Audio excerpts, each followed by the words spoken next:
Hi, friends. Welcome to the Just Be podcast, the place where you can just be. My name is Shelby. I'm the host of this podcast, and this episode is part of our Lattes and Letting Go series. So, the purpose of this series is for you to grab a latte, a cup of tea, really get comfortable, get all cozied up, put on your favorite outfit, and just listen to some conversations about letting go. And this is a very wide umbrella term. Letting go in our context can relate to relationships, spiritual perspectives, how we exist in our own society, and learning how we can support each other and ourselves a bit more.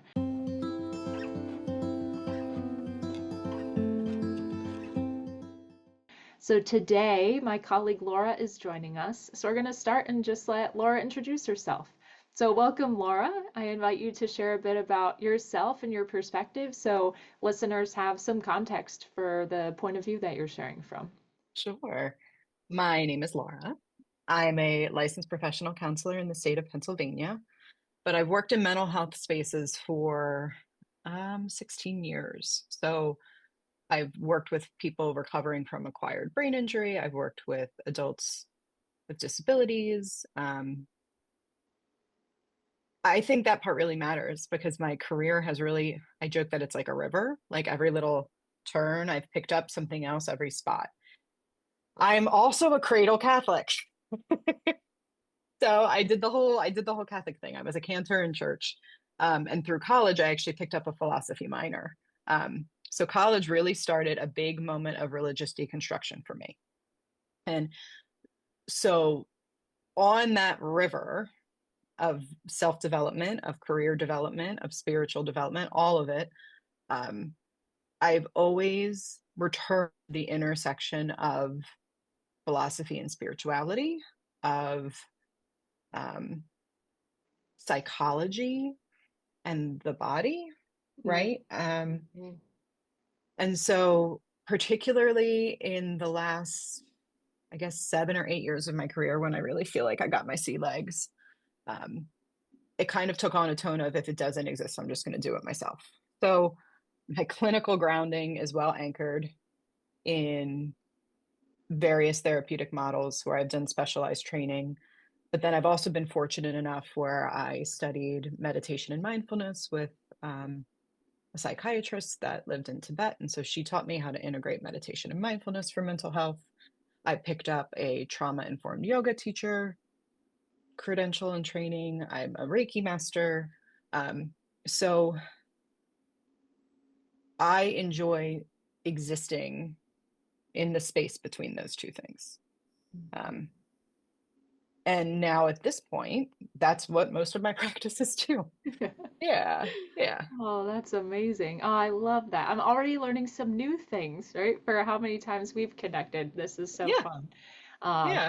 I love that. So, part of why, to give listeners some context, part of why I invited you on was there was one Instagram reel that you shared Hmm. that went into a kind of like how you just shared, like a psychological perspective of spiritual bypassing, which I Hmm. hear on the pure energetic side of things in the Reiki world and the shamanic world all of the time, but haven't heard it pulled into like the counseling sphere yet. So to give people context, can you share to you what spiritual bypassing is? I'm gonna do a little bit of both. Oh, perfect. I'm a bit nerdy when it comes to language, and, Cool. and like I really believe in crediting authors and people that thought of it before me. Awesome. So the spiritual bypassing in particular was coined by John Wellwood in the 1980s.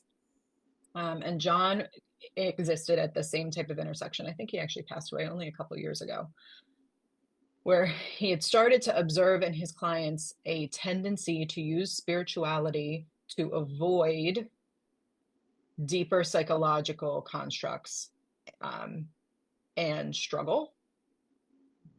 So, in the psychological world, I'm going to refer to my note a little bit here. Um, we're using it more as a cover up than an authentic expression of spirituality. So,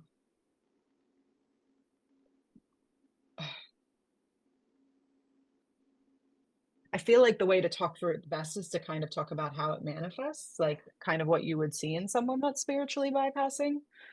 And then we can talk a little bit about where I see it, I guess. But so spiritual bypassing occurs in behaviors such as um, like streak-based meditation or time-based meditation, right?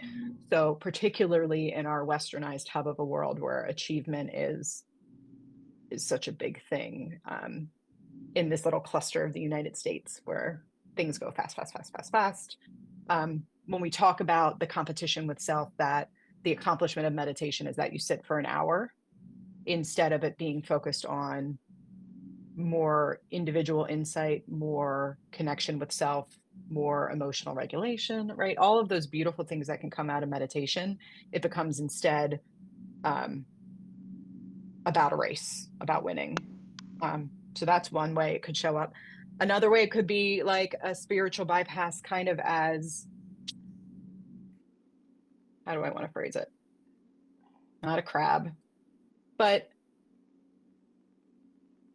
hiding, right? And a lot of people that move in these spaces can appreciate that. Like, real, this is another question, but like real down in the dirt meditation work, real head on, head in the clouds, feet on the ground, doesn't skip past the feeling to intellectualize. So a lot of folks will incorporate meditation in pursuit of that, but instead they end up intellectualizing everything and they end up hiding in their head. And my goal for my clients, my goal for any of that is meditation. Like, we're not asking to float on a cloud all day. We live on this earth. We are on this earth.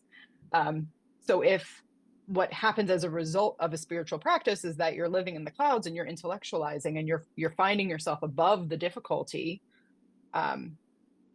there's a really high chance that you're bypassing, right? That you're using that as an escape or an avoidance of the hard thing. I think sometimes it will show up in suppressed emotions and almost like a false state of zenhood, like you're forgiving people prematurely, you're skipping over the transgressions or the abuses, in pursuit of, well, that doesn't make me angry. I don't get angry. Like, oh my gosh, I was just watching the Four Seasons. Am I allowed to spoil? But whatever. There's one character who's constantly saying, I'm not an angry person. I'm not an angry person. I'm not. And the reality is, like, he just had repressed anger showing up everywhere. Like, he was full of anger, but it was very important to be represented as not an angry person. So particularly in our westernized society, when we are spiritual bypassing, we are also avoiding those unpleasant emotions. We're avoiding the ones that have come to be misunderstood, have come to be like almost scapegoated, right? We don't want to feel scared. We don't want to feel depressed. We don't want to feel angry. We don't want to feel rage. We don't want to feel invalidated. We don't, all of those things. And so when we're hiding in a meditation practice, when we're hiding in a faith-filled practice, when we're hiding in a religion as a way to avoid getting down in the dirt with those emotions, that's spiritually bypassing. Yeah. How Right. would someone, like, I have a lot of clients who who do these types of practices and would get scared of, am I spiritual bypassing, or like, am I doing it the right way? So what are like maybe some questions someone could ask themselves as like a check-in to see if they are using it as spiritual bypassing or if they're using it authentically? One, and we can talk about my reel too in this regard, but one of them would be, are you leaving the moment feeling validated or invalidated by yourself? So to feel invalidated by yourself would be that you get stuck in a thought loop where you're blaming or shaming yourself. Oh, I shouldn't feel that way. Oh, it's okay that he's gone. He's in a better place.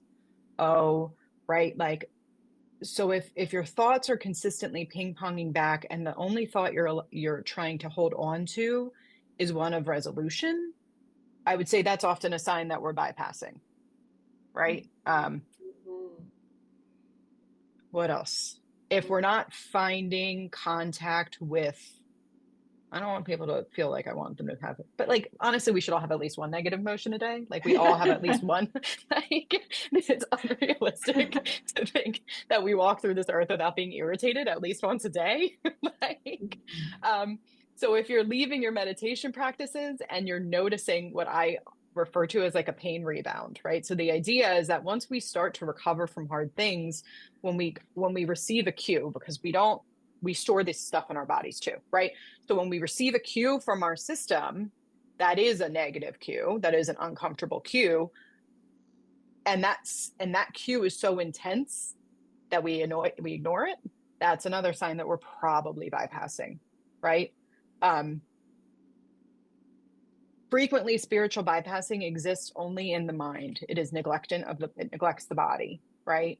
And so there are huge. I don't want to champion any one author that's going to talk about trauma because we tend to do that, but we know that when we start to reintegrate the nervous system in the face of trauma, chronic illness, abuse, neurodivergence, oh my gosh, millions of things, all of those things that cause us to be systemically dysregulated, we know as we reintegrate that our body keeps a record of the things we've lived through. I feel very passionately about this as well, that we are not one or the other. I think the dialogue has swung really hard that now we're only focused on the body, and now we're almost overcorrecting with all these somatic practices instead of recognizing that the harmony of body and mind, it should be right, or not should, but you get it. Like I'm here for the harmony. um, but spiritual bypassing will continue to manifest as chronic illness. It will continue to manifest as aches and pains. It will continue to manifest as sitting in the yoga class and sobbing on your mat. It will continue to manifest, right, in those spurts of rage, in those spurts of blurting, in those spurts of, oh my gosh, projection. People project a lot when they're spiritually bypassing, right? So somebody that looks more free, that looks more easeful, that looks like something that you are missing internally, that might be a target of your anger. So, with those, some of those examples sound like what some people might experience as they're starting to hold more space for the uncomfortable emotions. Mm-hmm. So we're starting to see there might be like a really gray area of what Mm-hmm. is signs of spiritual bypassing and what are signs of Yep. holding space for uncomfortable emotions and processing through those emotions, which I think is a really helpful thing to start seeing this early on in our conversation, that as with many things, there is less black and white than maybe we perceive there Way to be, and there less. could be a lot of gray space. Um, and it can be hard to, I would think, to really truly self-assess if spiritual bypassing is going on, or if we're diving into spiritual practices for some authenticity, some very healed kind of balance of practices in life. Um, because that goes into a lot of like subconscious work and Yes. unconscious work. Like it would be hard to self-assess completely. Yes. And I think it's kind of a testament of kind of riding the waves of life and continuing to try to help yourself and um, for try to continue learning about yourself and experiencing and expressing parts of yourself, and we'll get to the right destination anyway. And spiritual bypassing might be like an in and out thing that comes through life as you're trying to express new Yes. parts of yourself, right? It um, absolutely will. And I think our brains, like we are so wired. We are so wired. We are born with the pathways to experience grief. We are born with the pathways to experience hardship. We are born with our cells and our DNA knowing that we will go through cycles of birth and decay, that it's it is on our cells. We know it, right? We can show it on brain scans, that the way brains change through grief, right? Like it's incredible stuff. We aren't inherently programmed to know how to navigate these things. I mm, think it's kind of mm. I think that's also kind of been stripped away from us, right? And it makes the experience of awakening, it makes the experience of coming into contact with your divine, with whatever divine is, that much more intimidating because we want the roadmap to be very clear. So a lot of my work these days is in a lot of nervous system support. Um, Mm-hmm.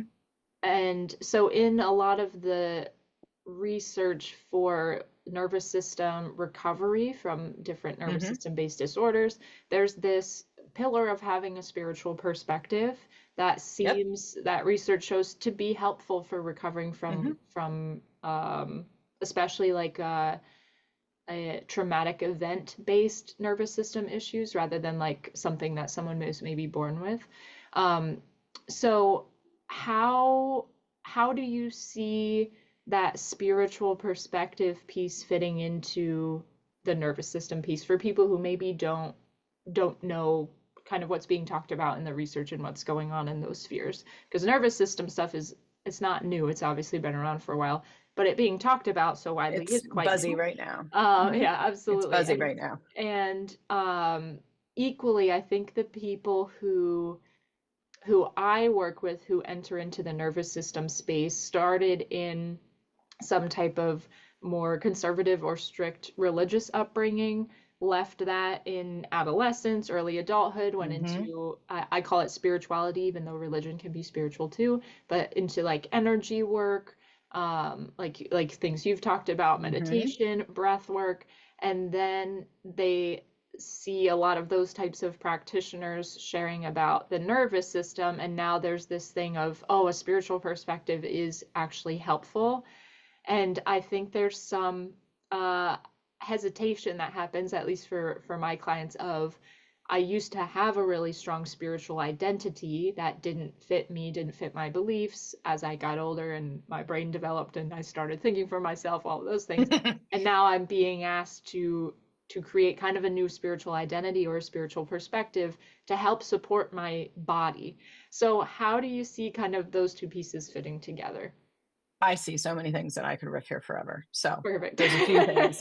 I'm going to back up just Perfect. briefly because um, I think lived experience matters for Mm. context for people here. Um, I don't know anybody that's made it through this last like decade with like their socks still up high, right? Like, like we're all slightly wrecked in this last decade. Um, but so like a couple things about me. I went through a very traumatic labor and delivery, and my son is a medically complicated child. He's now 9. He's the light of my life, and I'm not going to talk too much about him. But that was really when I started to dive into yoga and meditation. I knew that I was disembodied, and all of my training and talk therapy and all of that work I had done. I had a great talk therapist at that time. It wasn't doing what I needed to do, right? So for years, that was a really big anchor of my spiritual practice. And then I went through 2 pretty decent losses in 21, one of which was a second trimester miscarriage. And we're all in the pandemic now. But then the second of which, my brother passed away very suddenly from an aortic aneurysm in August of 21. And so at that juncture, those 2 junctures kind of bumping right up and against one another, um, really kind of forced the conversation into the direction of what my grief strategies look like, right? So here I was, I'd done a lot of incredible work using yoga therapy, talk therapy to come back into what embodiment meant, right? To feel more supported, but it was still skirting the surface of the spiritual aspect. So it wasn't until re-emerging into a different form of grief that my own spirituality began to anchor, right? One of the coolest things I think that's come out of this decade, out of this pandemic, out of all these things that we've gone through collectively, is that inclusion of lived experience, is the idea that um, by opening up ourselves bit by bit to one another, that we can form connection.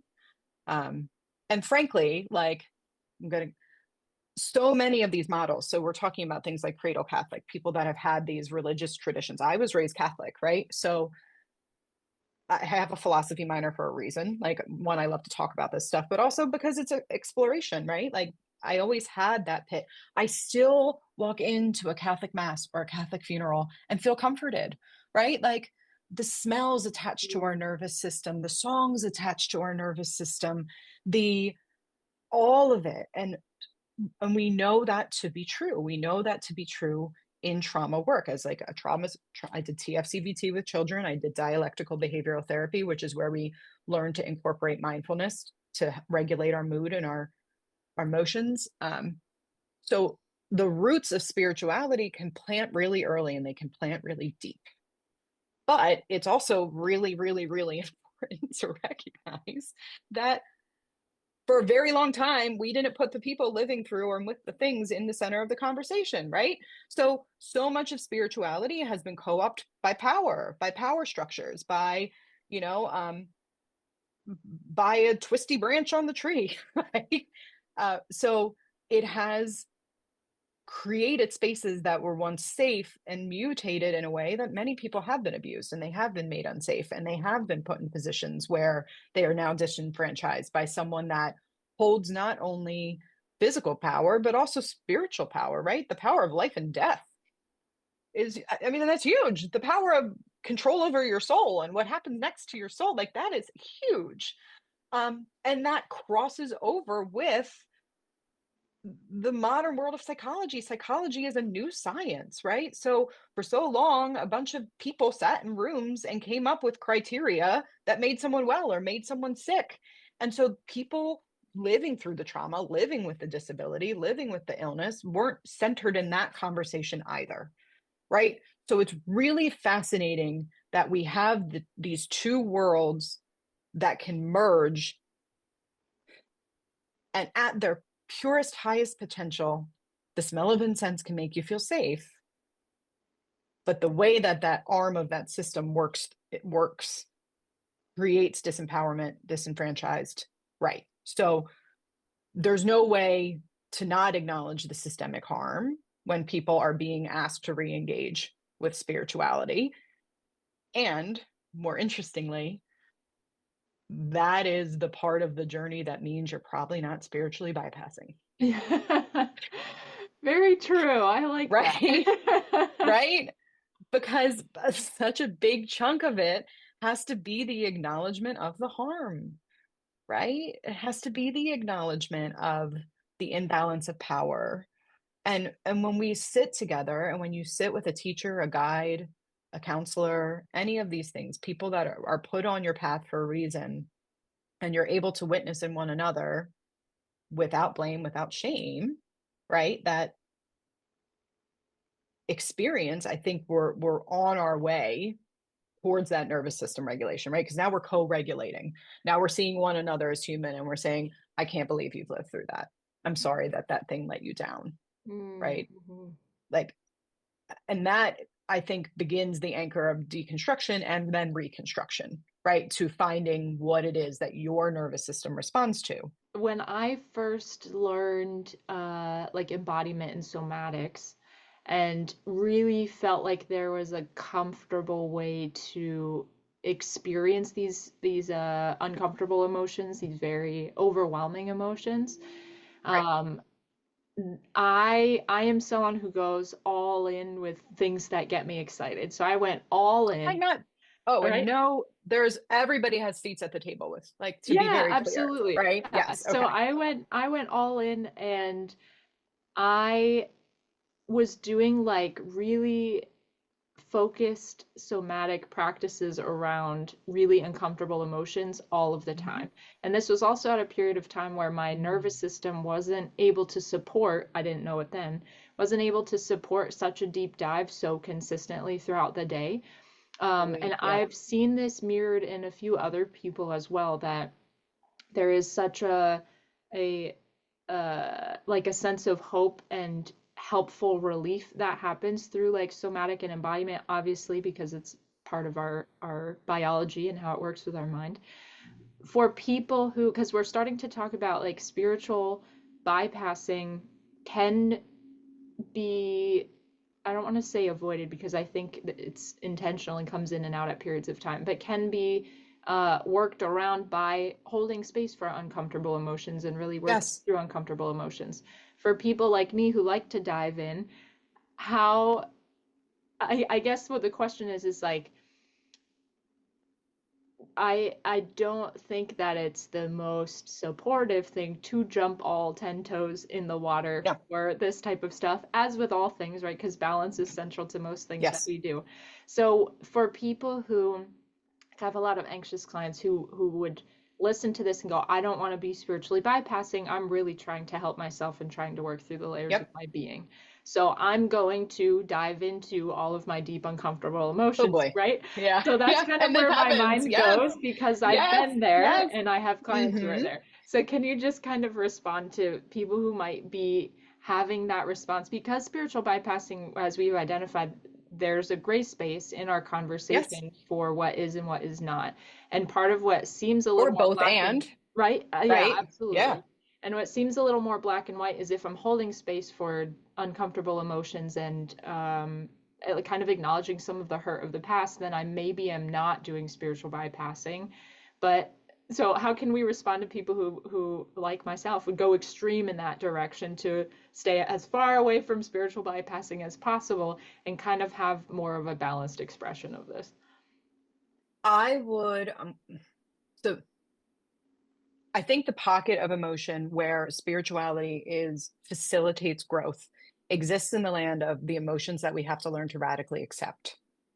So I so that's one piece. I tell my clients all the time, like disappointment is baby grief, right? Like so if you drop your ice cream on your ice cream cone, you can't pick up your ice cream and put it back on the cone. I mean, you can, like if you want a A little like dirt protein, little but like for the gravelly. most part, right?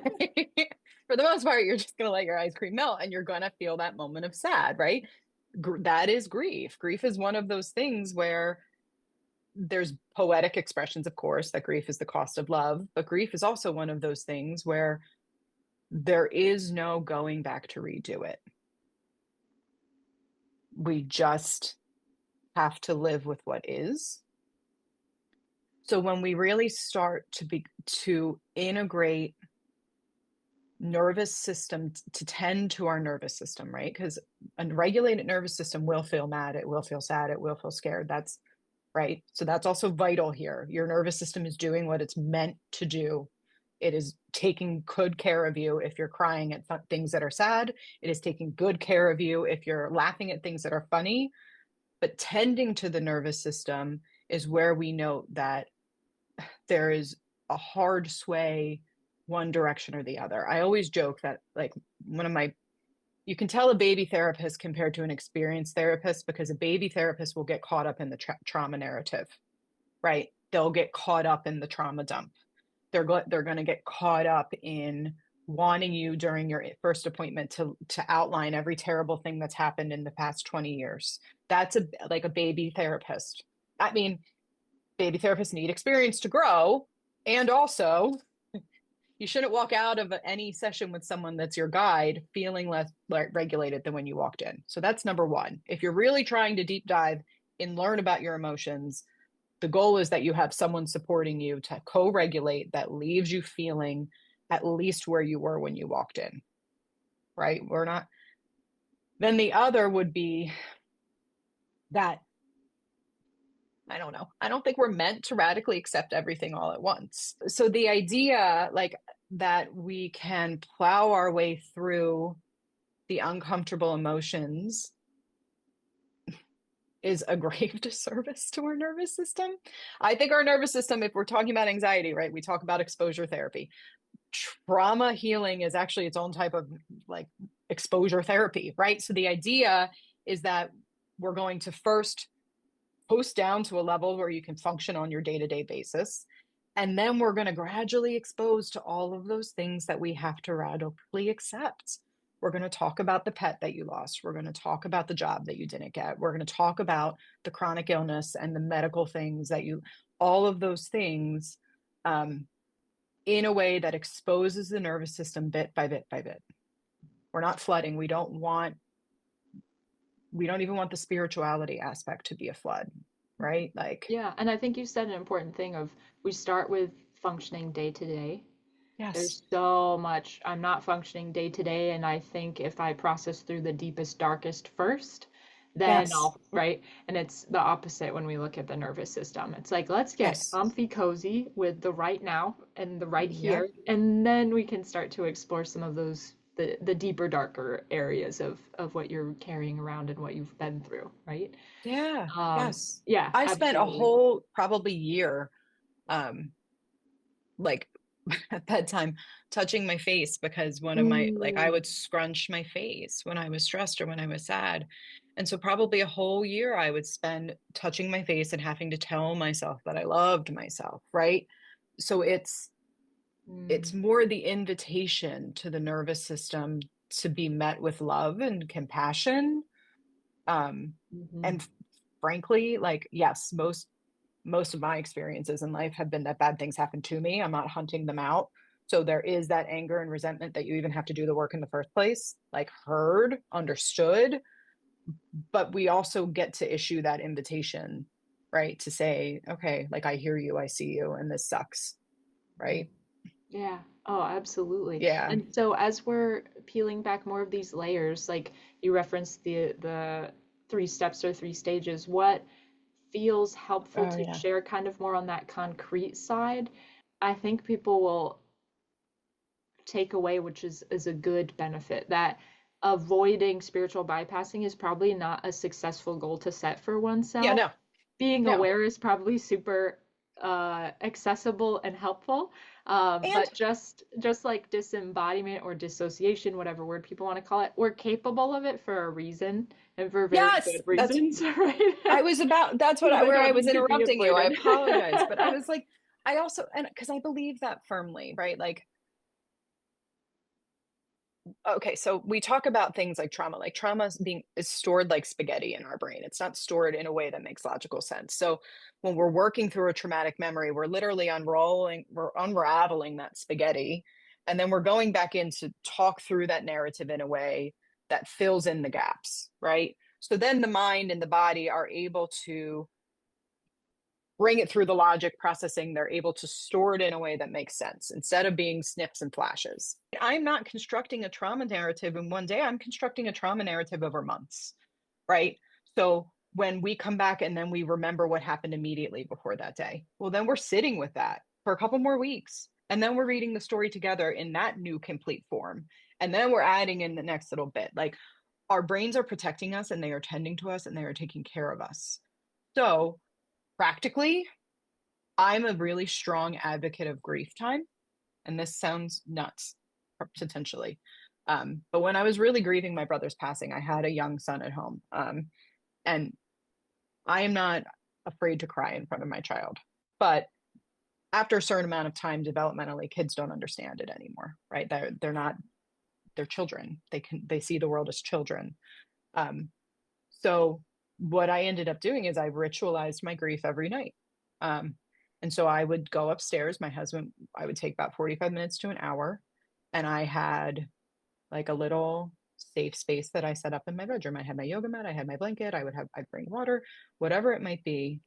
And would either straight up, I would trigger a cry. Like, this sounds, but like, I had videos of my brother singing.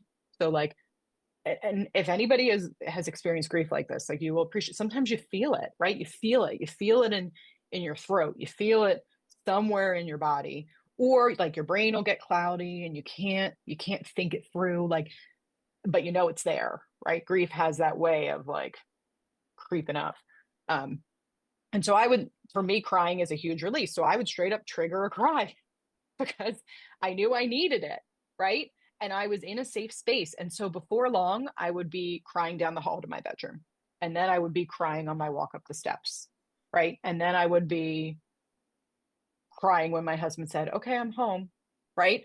So it's a beautiful, did it suck? Yes, I'm not pretending. Yes, it sucks, right? Like, but it's also a really beautiful example of how we can expose and condition our nervous system to safe surroundings, how we can expose and condition our nervous system in a way that allows it to be fully expressive and safe in that fully expressive environment. the anecdote of how I did it isn't going to be how everybody does it. But creating the ritual, creating the structure, creating the space, creating time. Now, I don't want you carving an hour if you don't need an hour by the end. I didn't need this every day, right?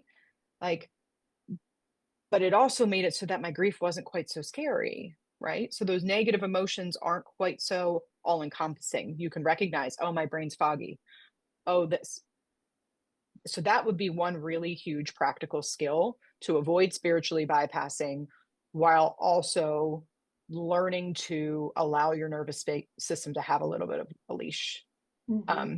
I feel really strongly about that. The second would be that lived experience is a beautiful thing, and we need it to center that. The lived experience without collective power, without collective community, without resources outside of ourselves to witness what we're going through, um, would be awfully lonely. We were all just standing in our own lived experience and forgot that there are universal experiences. So I would absolutely encourage folks to seek out spaces that make them feel safe, right? One yoga class does not mean that you have to follow that tradition forever. One workshop does not mean that you've signed a blood pledge. Yeah. Like, like, right? Like, but the idea that being among like-minded people that are also willing to get vulnerable, that are also willing to share, that are also willing to bear some of those emotions, like, I mean, show the world those emotions, I think that is also an incredibly proactive step that you can take if you're nervous that you're gonna skip a step.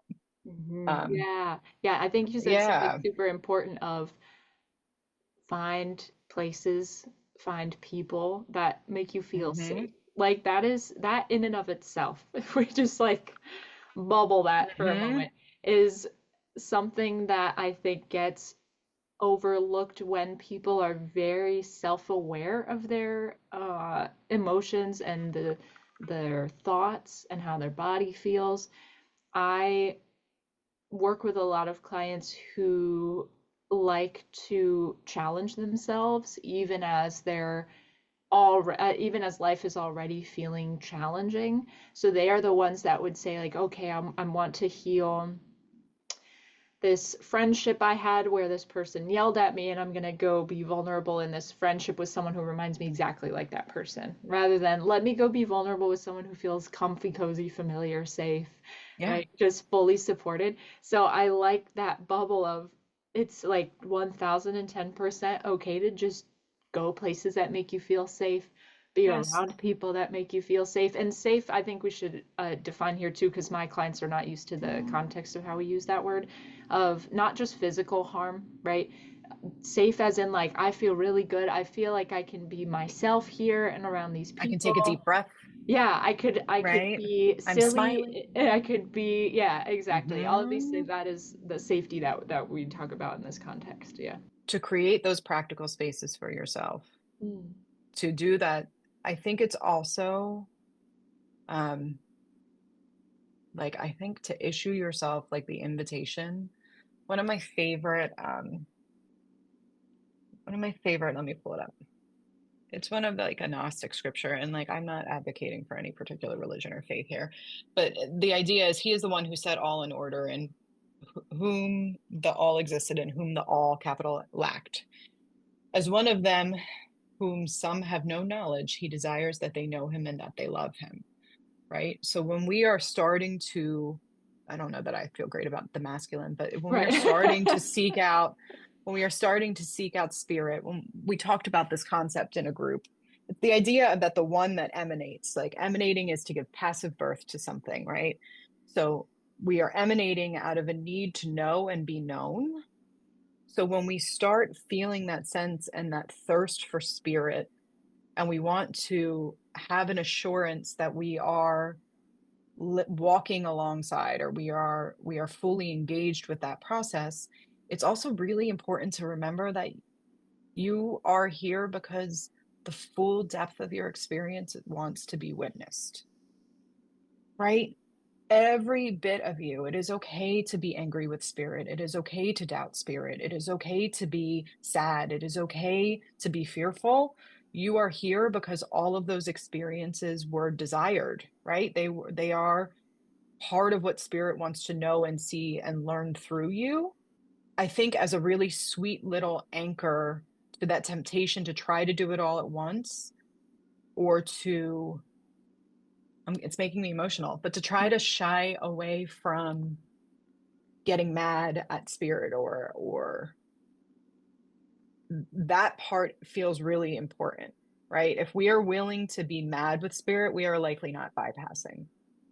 We know from the psychology of all of it, like Inside Out got this right. Like Yeah. happy joy couldn't exist if sadness hadn't been there first, right? Like Mhm. we know the psychology is very, very real, that rage is actually an incredible source of hope, right? That sadness is the inception to joy, right? Like, so there's also that knowing that, right, that Mhm.